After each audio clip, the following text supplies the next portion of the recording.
je devrais avoir mon laissez-passer en fait. Vous pourrez télécharger d'ici demain midi ce document que vous rédigerez vous-même. Et si vous êtes contrôlé, il fera l'objet d'ailleurs d'une attestation de contrôle de la police ou de la gendarmerie si vous êtes contrôlé dans ce cadre-là.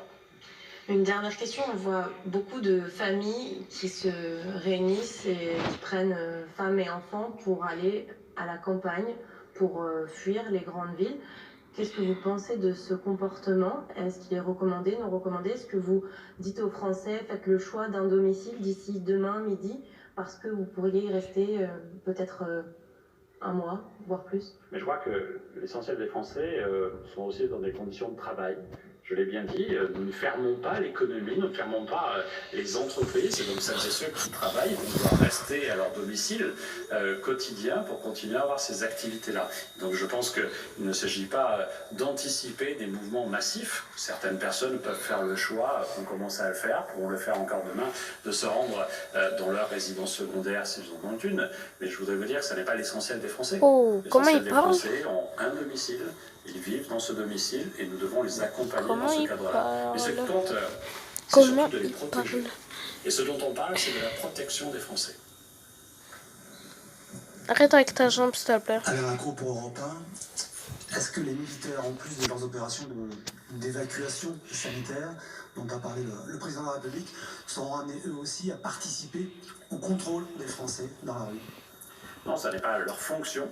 Ils le renforcent régulièrement et ils appuient les forces de sécurité intérieure, vous le savez, mais ils n'ont pas vocation à procéder à des contrôles. J'ai indiqué un chiffre de 100 000 policiers et gendarmes qui seront mobilisés, mais ça n'est pas pour mettre en cause la qualité de l'engagement des militaires qui sont très présents à nos côtés au quotidien et qui seront aussi, le président de la République l'a dit, totalement engagés dans la gestion de la pandémie et notamment dans les transports sanitaires, dans des renforts sanitaires. Je pense aussi à tout le corps médical de l'armée qui est totalement engagé au moment où je vous parle. Donc il y a des partenariats naturels, évidents, mais il n'y a pas de mobilisation de l'armée pour contrôler nos rues, ça n'est pas le cas. Nos forces de sécurité intérieure sont largement déployées pour cela.